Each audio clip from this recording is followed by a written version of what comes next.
Now in our hydraulics, today we are going to see our next chapter, flow through pipe.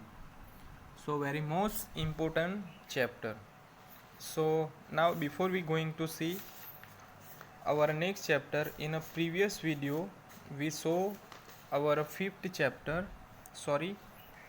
our sixth chapter,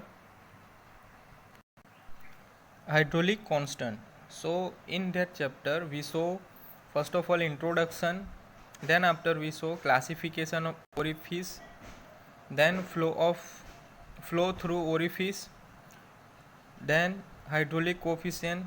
In hydraulic coefficient we saw coefficient of contraction, coefficient of velocity, coefficient of discharge, then calibration curve, and to find constant k and n. Then after we saw computing total volume of water supply and some example of this chapter. Now our next chapter, flow through pipe.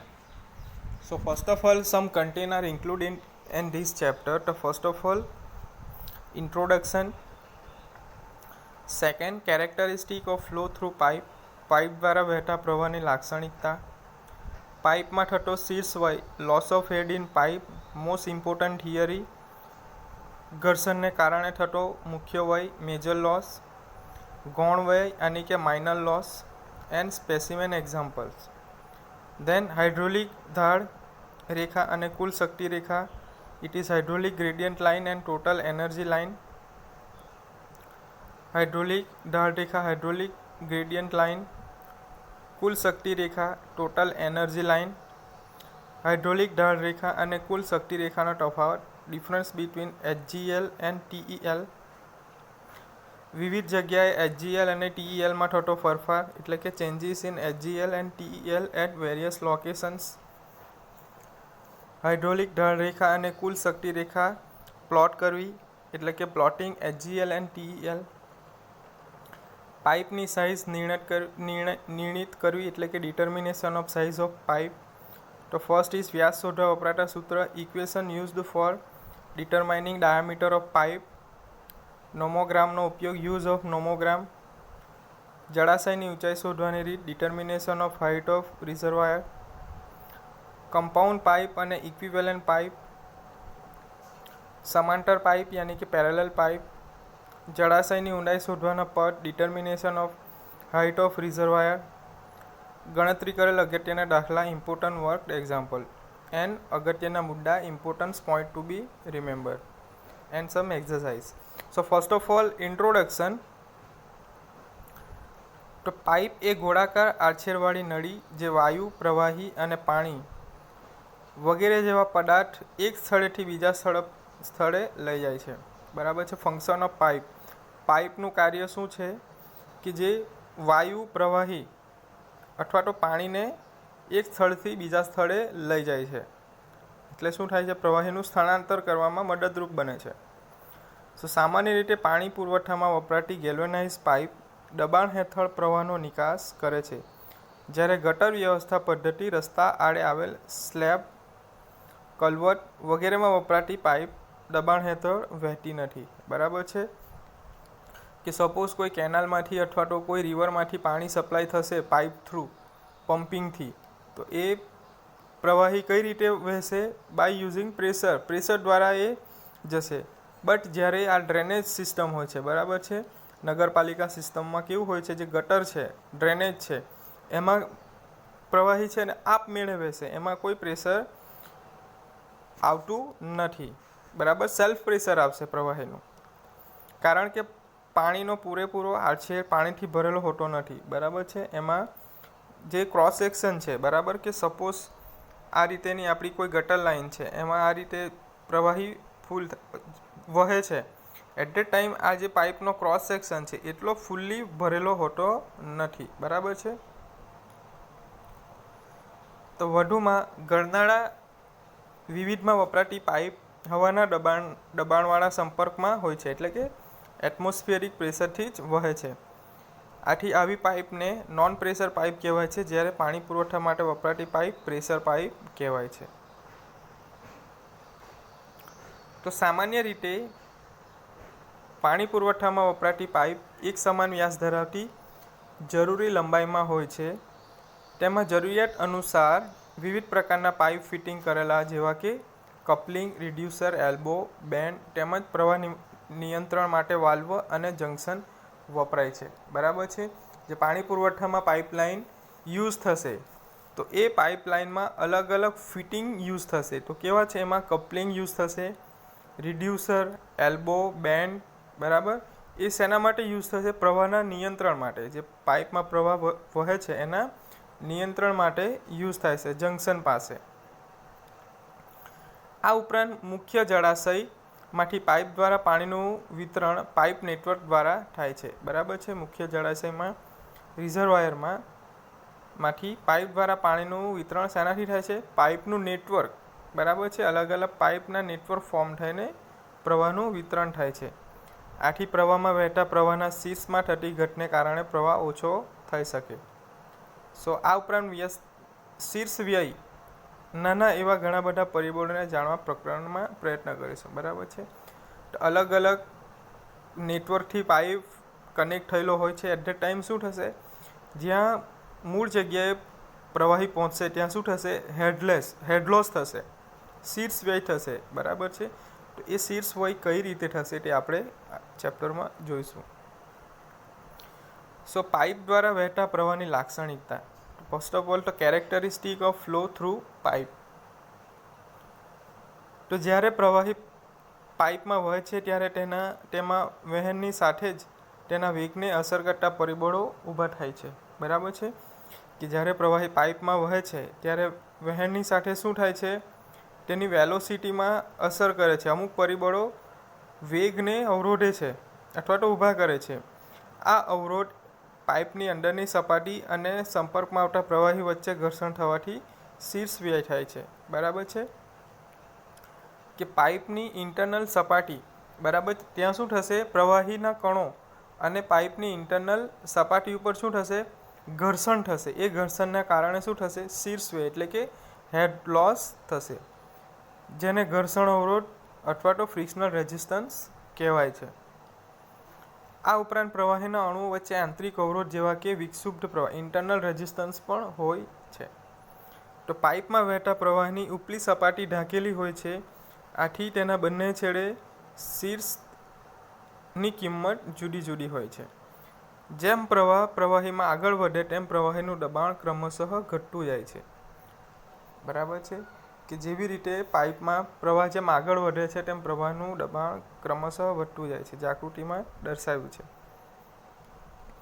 બરાબર છે. આ એક water tank 1 and water tank 2. બરાબર છે. આ pipe છે. તો water flow થશે.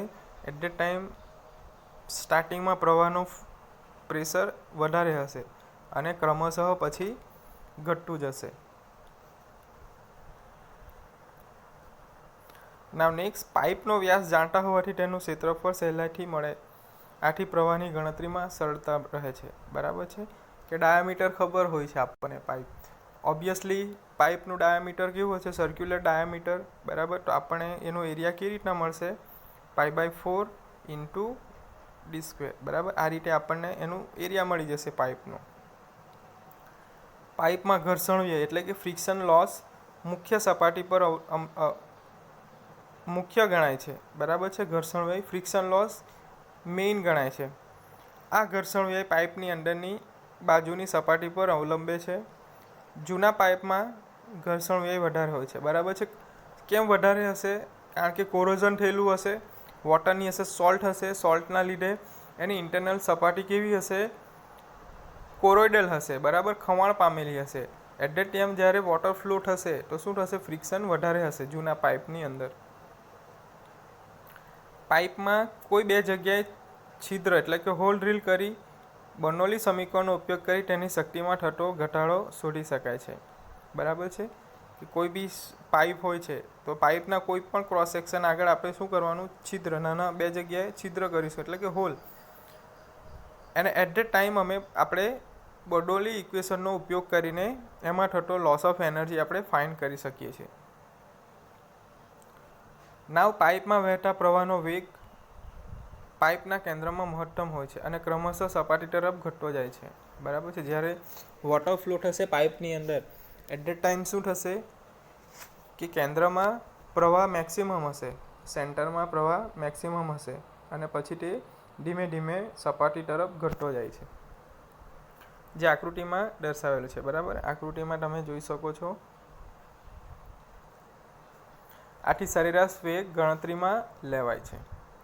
પાઇપમાં વહેતો પ્રવાહ સ્થળીય, વિક્ષુપ અથવા તો ટ્રાન્ઝિશન હોઈ શકે, જે આપણે રેનોલ્ડ નંબર દ્વારા ચોથા પ્રકરણમાં જોઈએ, જેનું આપણે પુનરાવર્તન કરવું યોગ્ય નથી. બરાબર, કે ટર્બ્યુલન્ટ ફ્લો છે, ધેન લેમિનાર ફ્લો છે અને ટ્રાન્સમિશન ફ્લો છે, એ જે આપણે આગળ ભણી ગયા છે. બરાબર, ધેન સામાન્ય રીતે જો પ્રવાહનો વેગ ઓછો હોય તો સ્તરીય હોય છે. બરાબર, વેલોસિટી ઓછી હશે, at that time laminar flow હશે.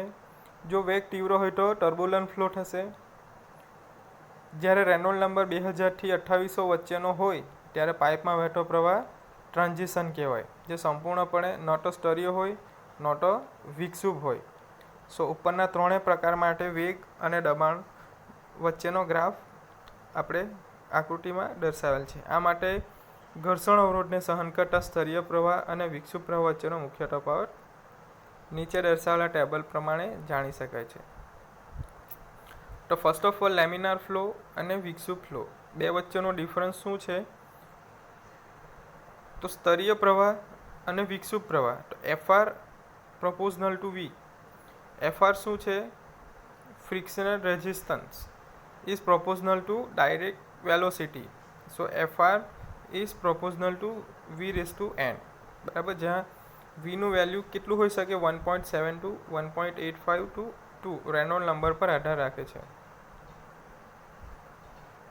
In laminar flow FR proportional to ભીની સપાટીનો સંપર્ક વિસ્તાર અને turbulent flow FR proportional to ભીની સપાટીનો સંપર્ક વિસ્તાર ઉપરાંત વહેતા પ્રવાહની ઘનતા પર અસર કરે છે. FRને દબાણની કોઈ અસર થતી નથી, જ્યારે ટર્બ્યુલન્ટ પ્રવાહમાં દબાણની કોઈ અસર નથી. ઇન લેમિનાર ફ્લો FR વહેતા પ્રવાહના ઉષ્ણતા તાપમાનના ફેરફારથી તીવ્ર અસરકારક બને છે, જ્યારે ટર્બ્યુલન્ટ ફ્લોમાં FR વહેતા પ્રવાહીના તાપમાનની ફેરફારની અસર ખૂબ અલ્પ માત્રામાં અસર પામે છે. ઇન લેમિનાર ફ્લો FR સંપર્કમાં આવતી સપાટીની પ્રકૃતિ પર આધારિત નથી, જ્યારે ટર્બ્યુલન્ટ ફ્લોમાં FR જે સપાટી સંપર્કમાં આવે તેની પ્રકૃતિ પર આધારિત છે. લેમિનાર ફ્લો અવરોધ એ માત્ર સ્નિગ્ધતા પર આધારિત છે, જ્યારે વિક્ષુપ પ્રવાહ અવરોધને અસર કરતા સ્નિગ્ધતા તાપમાન પર આધારિત છે. લેમિનાર ફ્લો ખરબચડી સપાટી મહત્તમ ઘર્ષણ ઉત્પન્ન કરે છે અને ટર્બ્યુલન્ટ ફ્લો પ્રમાણમાં લીસી સપાટી જ્યાં n = 1.85 હોય ત્યાં ઘર્ષણ અવરોધ કરે છે. તો આ થયું difference between laminar flow and turbulent flow. બરાબર છે. તો most important chapter flow through pipe. બરાબર છે. તો પહેલાં એક્ઝામમાં આ પૂછાઈ શકે છે કે characteristic of flow through pipe. બરાબર, તો કઈ કઈ લાક્ષણિકતા છે? તો લાક્ષણિકતા યાદ રાખો. બરાબર છે. શું છે કે જ્યારે પ્રવાહી પાઇપમાં વહે ત્યારે તેના વહેણની સાથે તેનો વેગને અસર કરતા પરિબળો ઊભા થાય છે. પાઇપમાં વહેતા પ્રવાહની ઉપલી સપાટી ઢાંકેલી હોય છે, આથી તેના બંને છેડે શીર્ષની હેડની કિંમત જુદી જુદી હોય છે. જેમ પ્રવાહ પાઇપમાં આગળ વધે તેમ પ્રવાહીનું દબાણ ક્રમશઃ ઘટતું જાય છે. પાઇપનો વ્યાસ જાણતા હોવાથી તેનું ક્ષેત્રફળ આપણને સહેલાઈથી મળે, આથી પ્રવાહની ગણતરી સરળતા રહે છે. જો પાઇપમાં ઘર્ષણ વ્યય એટલે કે ફ્રિક્શન લોસ મુખ્ય ગણાય, તો આ ઘર્ષણ વ્યય પાઇપની અંદરની બાજુની સપાટી પર અવલંબે છે. જૂના પાઇપમાં ઘર્ષણ વ્યય વધારે હોય છે. બરાબર છે. જો પાઇપમાં કોઈ બે જગ્યાએ આપણે હોલ ડ્રીલ કરી બર્નૌલી સમીકરણનો ઉપયોગ કરી તેની શક્તિમાં થતો ઘટાડો પણ શોધી શકાય છે. પાઇપમાં વહેતા પ્રવાહનો વેગ પાઇપના કેન્દ્રમાં મહત્તમ હોય છે અને ક્રમશઃ સપાટી તરફ ઘટતો જાય છે. પાઇપમાં વહેતો પ્રવાહ સ્તરીય, વિક્ષુપ અથવા તો ટ્રાન્ઝિશન હોઈ શકે, જે આપણે રેનોલ્ડ નંબર દ્વારા જાણી શકાય. સામાન્ય રીતે જો પ્રવાહનો વેગ ઓછો હોય તો સ્તરીય હોય, જો વેગ તીવ્ર હોય તો વિક્ષુપ હોય. જ્યારે રેનોલ્ડ નંબર 2000થી 2800 વચ્ચેનો હોય ત્યારે પાઇપમાં વહેતો પ્રવાહ સંક્રમણ યાની કે ટ્રાન્ઝિશન કહેવાય, જે સંપૂર્ણપણે ન તો સ્તરીય હોય ન તો વિક્ષુપ હોય. બરાબર. તો ઉપરના ત્રણેય પ્રકાર માટે વેગ અને દબાણ વચ્ચેનો ગ્રાફ બનાવી શકાય. બરાબર છે. તો આ થયું characteristic of flow through pipe.